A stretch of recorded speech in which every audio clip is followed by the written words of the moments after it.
It's that time of the year again where AEW comes together and puts on an event in front of the boys and girls in Wembley Stadium in London. You already know what I'm talking about. I'm talking about AEW All In.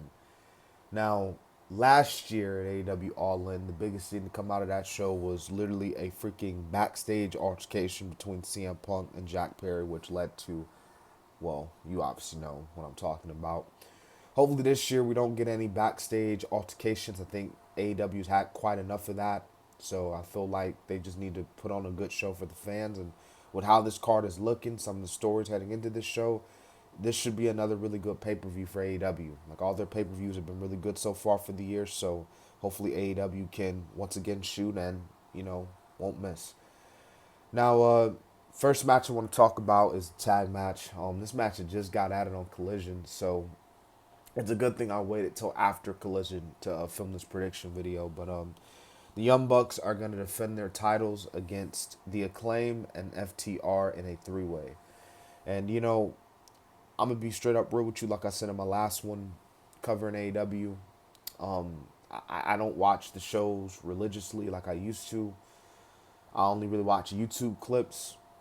But from what I've seen online, it seems like that the AEW tag team division in and of itself has went down just this downward spiral in a sense. I just made a video a week or so ago talking about the Lucha Bros leaving AEW.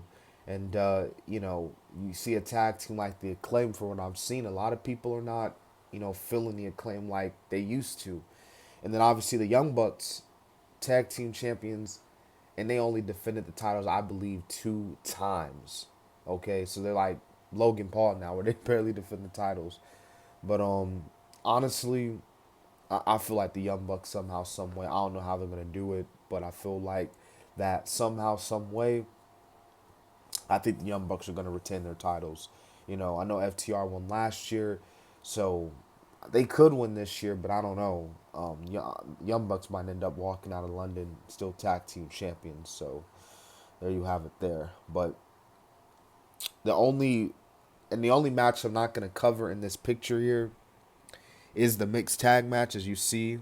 Willow Nightingale, Tomohiro Ishii, Chris Statlander, Stokely Hathaway. That's on the pre-show. I don't watch the pre-show. I don't watch the kickoff show. I just tune into the main show. So they'll probably kill it either way, but if I had to pick, I'll go with Tomohiro Ishii and Willow Nightingale, honestly. But like I said, man, this card they put together is really good. I want to first start with the Casino Gauntlet match. I want to say Orange Cassidy is already in there, and this Gauntlet match will decide on who will be the official number one contender for the AEW World Title. I'm presumingly at AEW's next pay per view, which is like 2 Saturdays after this, AEW All Out, and there can definitely be some debuts, some prizes in this one.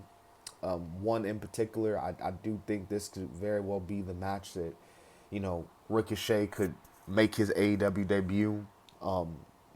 It feels like Ricochet probably showing up to AEW is imminent at this point. I mean, he might not show up, but if I had to pick one person, Ricochet.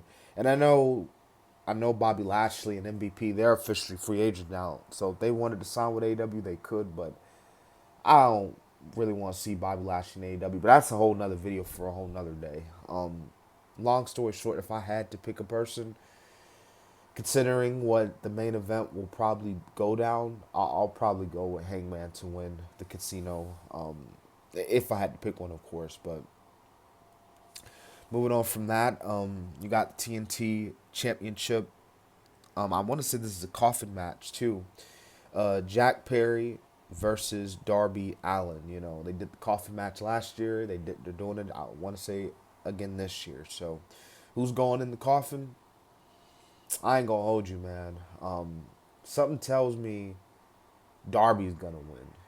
I feel like Darby is going to pull out the win, and he's gonna, win back the TNT Championship for what, a record 3-4 time now. Like he'll be a 4-time TNT champion. I might be wrong, but this should be a really good match, man, between Jack Perry and Darby. Obviously, two rising stars in the company, so the story obviously writes for itself. I mean, these guys have been literally attempting murder on each other here for months now. So it makes sense that they're doing a match where you literally have to put your opponent in the coffin and seal it shut. But the next big match on the show, obviously, and now we're gonna go into the women. The TBS Championship, Mercedes Moné versus Britt Baker. So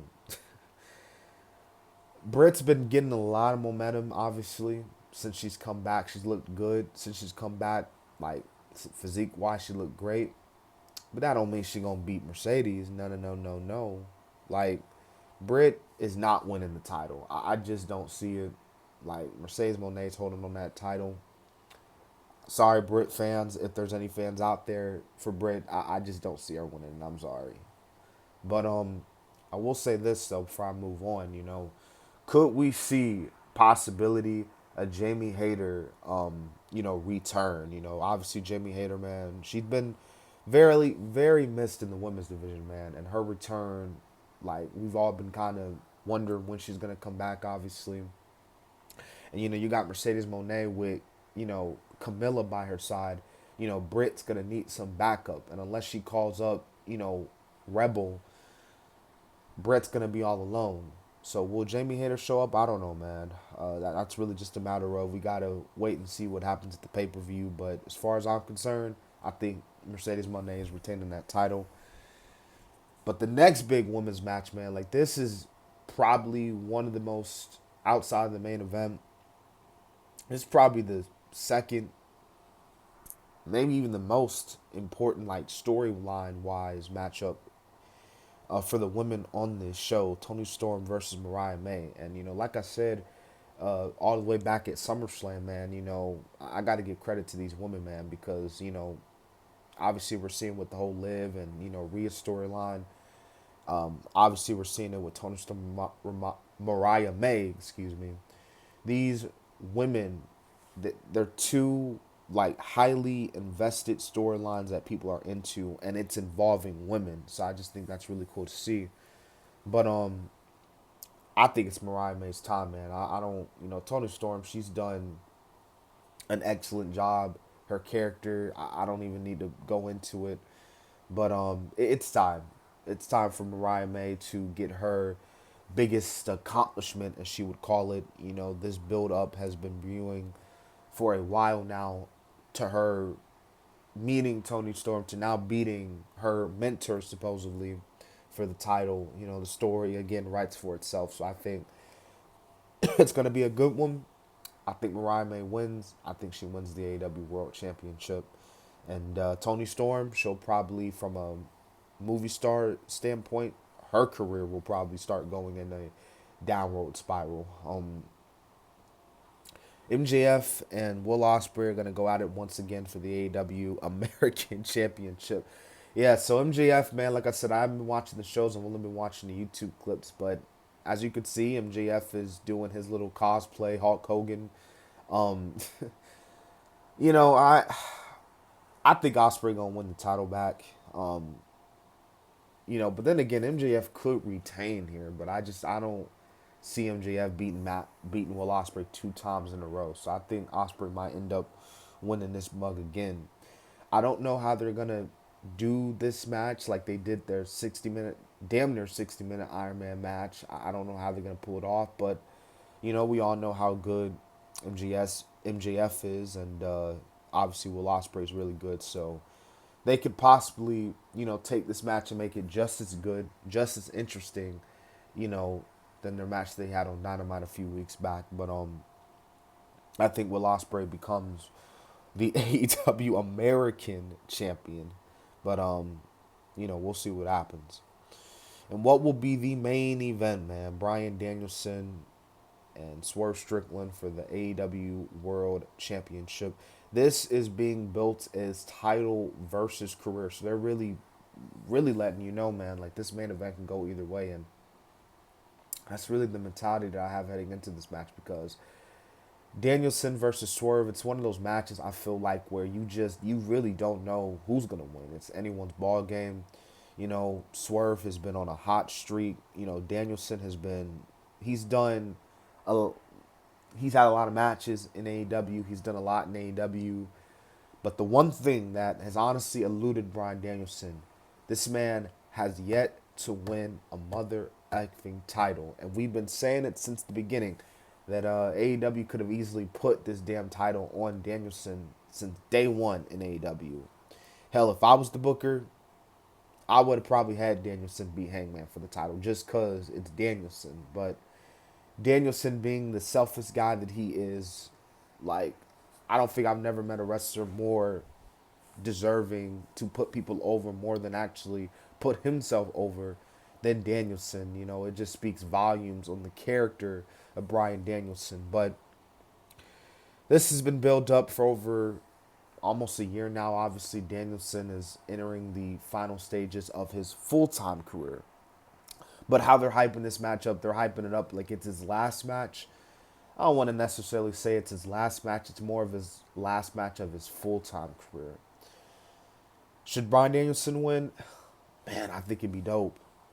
But man, if Swerve wins, man, if Swerve beats Bryan Danielson in London, that would be the biggest one in Swerve Strickland's career, I think, because it really, if beating Ospreay doesn't prove anything, beating one of the greatest wrestlers of this time to ever walk God's green earth in the main event, it just proves, man, Swerve, he is on a path of his legacy to create himself as the greatest AEW World Champion of all time. So this match could really either go either way. But however, as a predictions video, um, I'm gonna go with Swerve, man. I'm gonna go with Swerve. You know, I feel like again earlier, if Hangman wins this Casino Battle Royale, and we got the history with Swerve and Hangman, we might be getting Swerve versus Hangman 4. I want to say 5. So, and you got the AEW World Championship in line too. So, man, like I said, you know, at the beginning of the vid, man, this show is shaping up to be really good, and yeah, man, we'll see what happens, man. But that has been my official AEW All In 2024 predictions, and yeah, man, that pretty much wraps it up.